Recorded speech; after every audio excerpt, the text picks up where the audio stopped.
오늘 하나님께서 우리에게 주시는 말씀은 예레미야 4장 5절에서 18절까지의 말씀입니다. 제가 가진 성경책으로 구약 1055면에 있습니다. 예레미야 4장 5절에서 18절까지의 말씀, 저 여러분이 교독하시고 마지막 18절은 같이 읽도록 하겠습니다.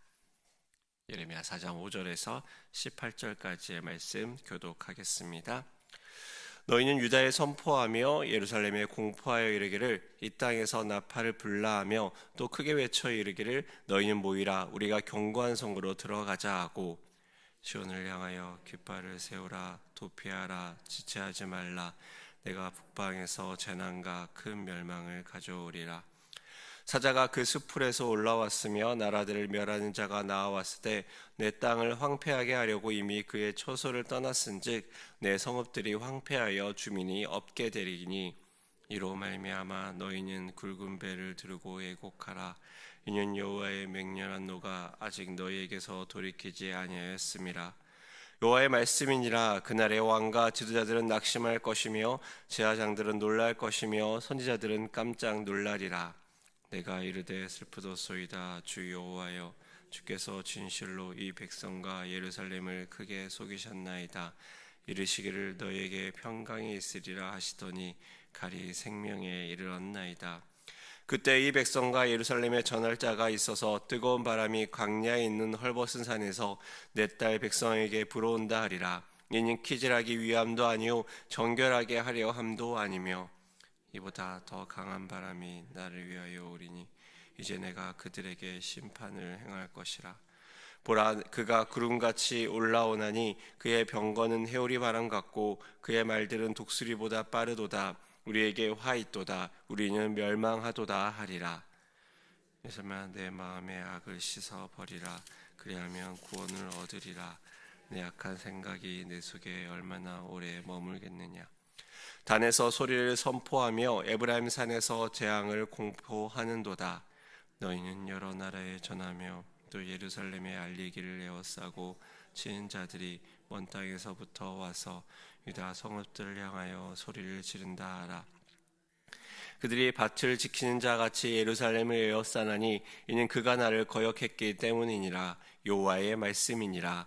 내 길과 행위가 이 일들을 부르게 하였나니 이는 내가 악함이라. 그 고통이 내 마음에까지 미치느니라. 아멘. 아멘. 7월 13일 또 목요일 하나님 앞에 나오신 여러분들 환영하고 축복합니다. 이 새벽에 또 하나님 말씀을 통해 귀한 주님의 음성을 듣기를 바랍니다. 세상에 미룰수록 좋은 거 두 가지가 있다고 합니다.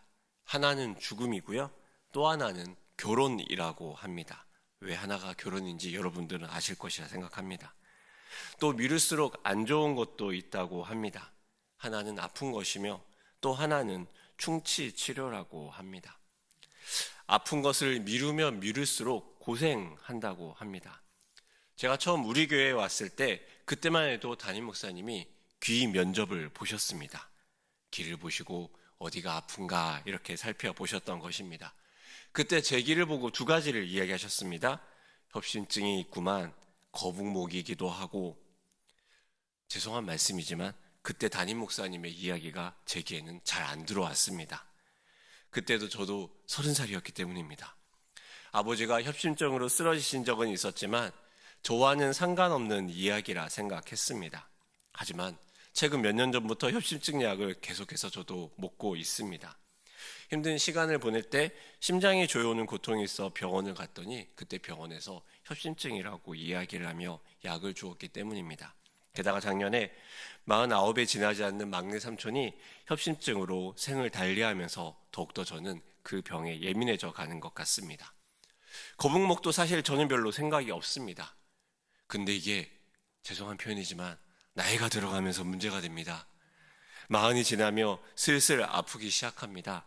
자고 났는데 목이 안 움직이고 어깨에 석고라도 부은 듯이 딱딱해집니다. 병원에 가보니 거북목 증상이라고 합니다. 이렇게 자고 나는 것이 너무 힘들다 보니 자연스럽게 거북목에 좋다는 스트레칭을 찾아서 하게 됩니다. 거북목을 교정해준다는 베개를 당근해서 쓰기도 합니다. 그런데 잠자리가 예민해서 베개를 바꾸자마자 제대로 잠을 잘 자지 못합니다. 담임 목사님이 말씀하셨던 그 이야기를 30살 때 들었다면 지금 좀 더 고생을 하지 않았을까요? 삶에서 놓치지 말아야 할 순간과 이야기가 있습니다. 인생에서 놓치지 말아야 할 경고의 사인도 있습니다. 부부싸움은 언제든지 일어날 수 있지만 의미심장한 부부싸움도 있습니다. 배우자 한쪽의 마음이 완전히 무너져 잘해보자는 소망이 끊어졌을 때 일어나는 부부싸움이 있습니다. 그럴 때는 대응이 달라져야 합니다. 단순히 부부싸움을 했어가 아니라 우리가 정말 상담을 같이 받아보던지 서로 벼랑 끝에 선 마음으로 돌아봐야 할 시간도 있다는 것입니다. 우리의 일상의 삶도 그럴진데 우리의 영적인 삶은 오죽하겠습니까? 어쩌면 예레미야서는요, 벼랑 끝에 선 이스라엘에게 던지는 하나님의 메시지라고 할 수 있습니다. 벼랑 끝에 서 있기에 그 자리는 두려움과 염려, 불안이 가득합니다. 그것을 바라보는 하나님의 선지자는 오죽하겠습니까? 울지 않으면은 걸어갈 수 없는 작금의 상황에서 하나님의 선지자는 무엇을 말해야 합니까? 오늘 역시 무거운 이야기로 시작합니다. 하나님의 마음을 전하는 예레미야 이야기로 들어가기 원합니다. 오늘 본문 5절의 말씀은 이렇게 시작합니다. 우리 같이 5절의 말씀을 읽어보도록 하겠습니다. 5절의 말씀입니다. 시작. 너희는 유다에 선포하며 예루살렘에 공포하여 이르기를 이 땅에서 나팔을 불라하며 또 크게 외쳐 이르기를 너희는 모이라 우리가 견고한 성으로 들어가자 하고. 아멘. 앞서 1절부터 4절까지 하나님은 돌아오라 이야기를 했습니다. 하지만 5절부터 갑자기 5조가 변경됩니다. 유다에 공포하라 외칩니다. 그 공포의 내용이 무엇입니까? 바로 나팔을 불게 합니다. 나팔을 분다는 건 무엇입니까? 전쟁이 시작되었다는 신호입니다. 그리고 어떻게 대응합니까? 견고한 성으로 들어가자 이야기를 합니다. 오늘 이 앞부분은 마치 한 편의 전쟁 영화를 보는 것 같습니다. 한번 상상해 보십시오. 뿔나팔이 뿡 하고 큰 소리로 성에 울려 퍼집니다. 늘 다름없던 일상을 살던 사람들이 당황합니다. 물건을 사고 파던 시장에서 사람들이 혼란에 빠집니다. 밥을 먹던 사람들이 뿔나파 소리를 듣고 밖에서 나무를 자르고 있던 사람들이 도끼를 버리고 급하게 성으로 뛰어갑니다. 모두가 우르르 서두르며 성으로 들어갑니다. 그런 상황에서 마치 탁탁탁 스타카토로 찍는 것처럼 6절에서는 일부러 짧은 단어를 사용하여 표현하고 있습니다. 마치 명령문으로 소리치는 것 같습니다. 깃발을 세우라, 도피하라, 지체하지 말라. 마치 성벽에서 파수를 보는 파수꾼이 외치는 소리 같지 않습니까? 깃발에는 무슨 신호가 있겠습니까? 급하게 도망쳐라, 위급하다. 뿔나팔 소리로 알려진 경고의 소리에 깃발이 올라갑니다. 점점 전쟁의 신호가 고조됩니다. 성벽에 군사들이 들어서고 외칩니다. 도피하라, 도피하라. 우왕좌왕 무엇을 해야 될지 모르는 사람에게 말합니다. 지체하지 말고 도피하라. 이 영화와 같은 장면이 순식간에 일어납니다. 상황을 설명합니다. 이 상황은 마치 사자가 숯불에서 나왔고 멸망시키는 군대가 성에서 나왔다. 이 장면에 배경음악을 넣는다면 어떤 음악이 흐를까요? 분명히 긴장감 넘치는 음악이 흐르고 있을 것입니다. 그리고 카메라는 어두운 밤에 진군을 하는 적군의 강력한 군세를 보여줄 수 있습니다. 그에 반해 그것을 막아설 아무런 힘이 없는 아군의 모습을 대비해서 카메라는 비출 것입니다. 그 심판의 모습은 어떤 모습으로 나옵니까? 오늘 본문 11절은 이렇게 얘기합니다. 우리 11절의 말씀도 같이 읽어보도록 하겠습니다. 11절의 말씀입니다. 시작. 그때 이 백성과 예루살렘에 전할 자가 있어서 뜨거운 바람이 광야에 있는 헐벗은 산에서 내 딸 백성에게 불어온다 하리라. 이는 키질하기 위함도 아니요 정결하게 하려 함도 아니며. 아멘. 뜨거운 바람으로 표현을 합니다. 보통 바람이 불 때 농부는 키질을 합니다. 우리가 아는 것처럼 키질은 쭉정이와 알갱이를 구분하기 위해서입니다. 하지만 오늘 본문에서 나오는 뜨거운 바람은 평상시에 불던 그 바람과 틀립니다. 이 바람은 시로코라고 불리는 강야의 뜨거운 바람입니다. 아라비아 사막의 높은 산에서 팔레스타인 지방으로 불어오는 뜨거운 바람입니다. 건조하고 고온합니다. 이 바람이 이스라엘에 불 때는 그때는 일하는 노동자에게 더 많은 추가금을 지불해야 되는 힘든 바람입니다. 그리고 무엇보다 이 바람이 지나가고 나면요, 그 모든 땅은 황폐화됩니다. 식물들은 말라 죽습니다. 사막의 뜨거운 온도만큼 파괴적이라고 합니다. 그렇게 본문에서는 이렇게 얘기합니다. 정결하게 하기 위함이 아니라 방향성은 하나입니다. 바로 파괴하고 멸망시키는 것입니다. 12절에서는 더 강한 바람이 불어오고 13절에는 독수리 같은 심판의 성격이 임합니다. 그 심판의 크기와 모양이 어떠합니까? 그렇게 13절 하반부에는 이 심판의 총체적인 모양으로 이렇게 얘기합니다. 우리에게 화있도다. 우리는 멸망하도다. 이러한 모습을 15절에는 이렇게 표현합니다. 단에서 소리를 선포하며 에브라임 산에서 재앙을 공포하는도다. 단은 이스라엘의 북쪽 경계선입니다. 그 단에서 전쟁의 소리를 듣습니다. 하지만 이 소리가 단에서 금방 에브라임으로 옮겨갑니다. 에브라임은 유다와 이스라엘의 경계선에 위치해 있습니다. 곧 북이스라엘에서 임하였던 전쟁의 소리가 순식간에 남유다 경계선까지 임한다는 얘기입니다.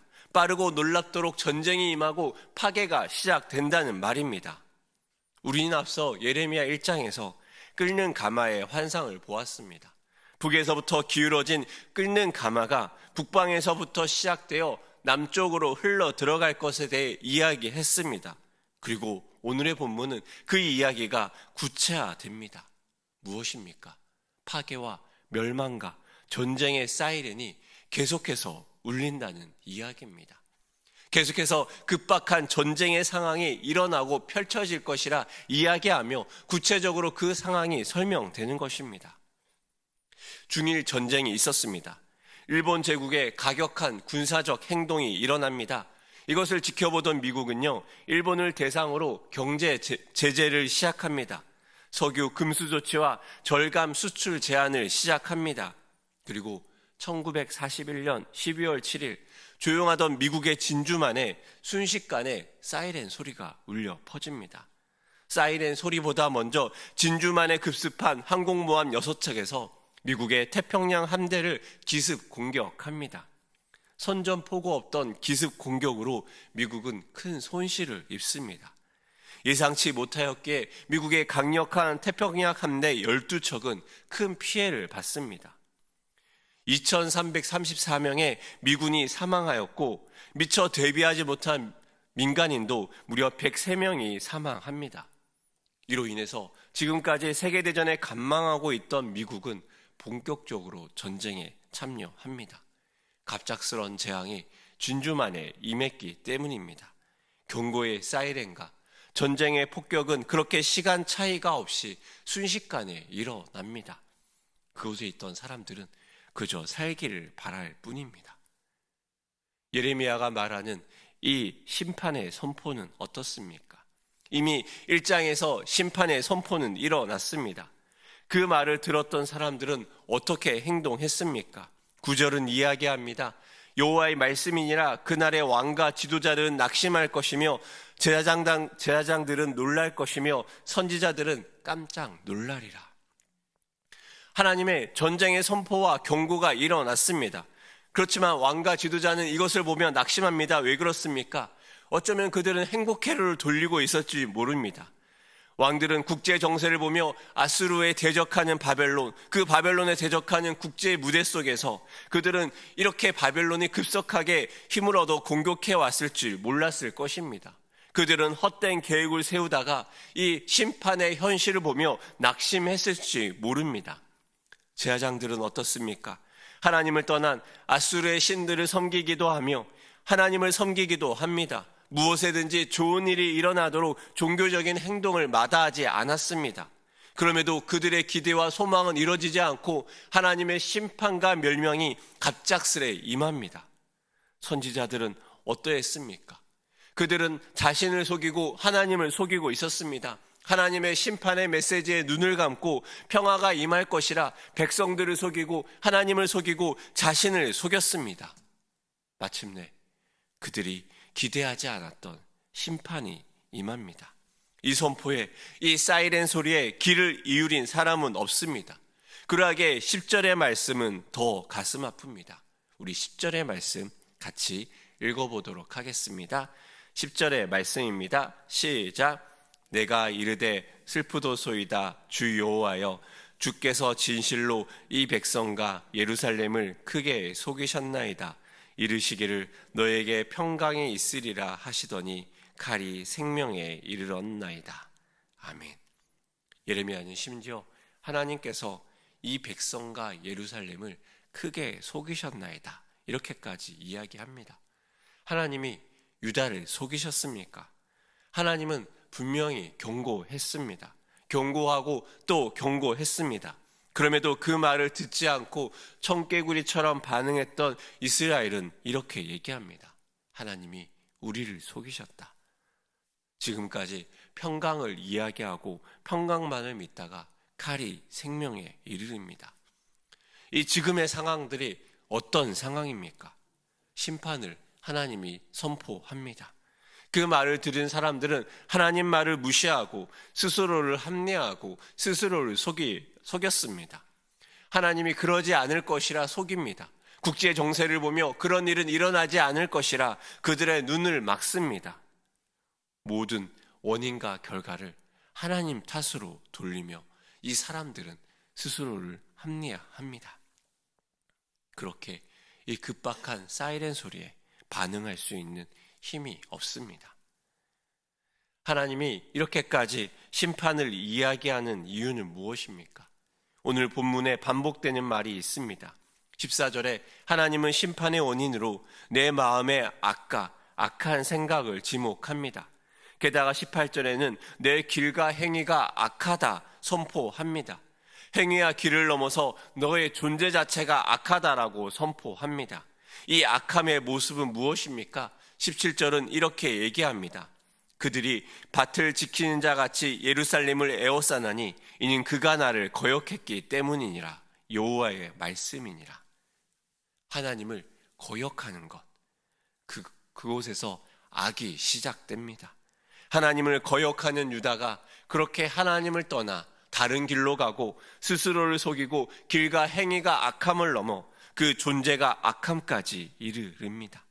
그 악을 쌓음으로 스스로를 속이고 하나님의 심판이 임합니다. 그런데 여러분, 오늘의 본문을 보면서 혹시 이상하다는 생각을 하셨습니까?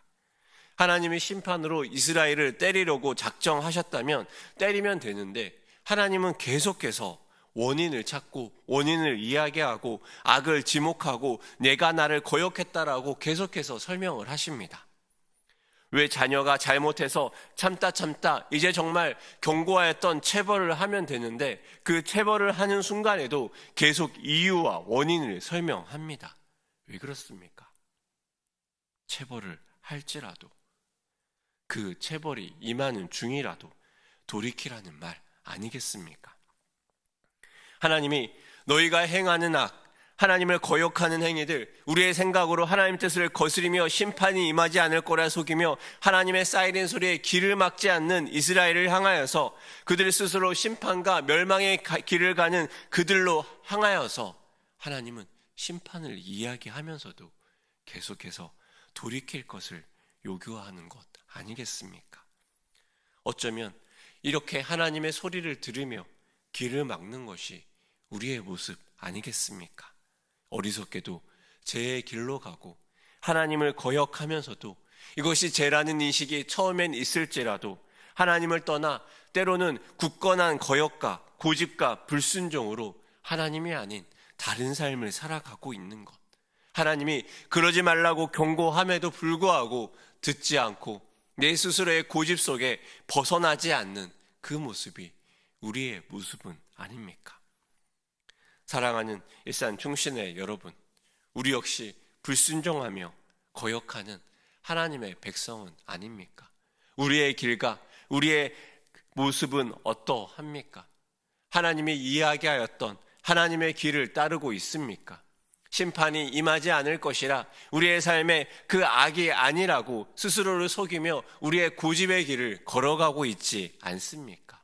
하나님의 사이렌 소리가 임함에도 불구하고, 그 소리가 들림에도 불구하고 다른 생각으로 스스로를 속이고 있지 않습니까? 사랑하는 여러분, 오늘 우리가 순종하며 돌이켜야 될 하나님 앞에 그 순종의 목록은 무엇이 있습니까? 우리의 인생에 임박한 경고의 사이렌 소리를 들으며 무시하고 있지는 않습니까? 우리의 완악함을 버리고 고집을 버리고 우리의 길을 하나님에게 집중하기 원합니다.